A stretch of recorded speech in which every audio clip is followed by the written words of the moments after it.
తన తండ్రి ఉండడం గమనించిన దేవవ్రత తన తండ్రి రథసారథి ద్వారా తన తండ్రి యొక్క చింతనకి కారణం తెలుసుకుంటాడు. అలా తెలుసుకున్న దేవవ్రత హుటాహుటిన దాశరథును కలవడానికి వెళ్ళి ఇలా అంటాడు: రాజా, నేను దేవవ్రత, శాంతను మహారాజు కుమారుడను.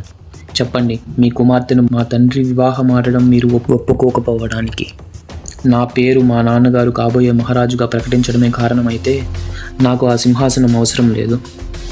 నేను ఎప్పటికీ ఆ సింహాసనాన్ని అధిరోహించను అని ప్రమాణం చేస్తున్నాను. నీ గొప్ప మనసుకి నేను కరిగిపోయాను.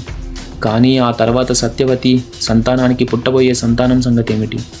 వారు రాజ్యం కోసం నీ సంతానంతో పోటీ పడడం నాకు ఇష్టం లేదు. ఇదే మీ సంకోచనకి కారణమైతే నేను నా జీవితంలో వివాహం ఆడనని ప్రమాణం చేస్తున్నాను.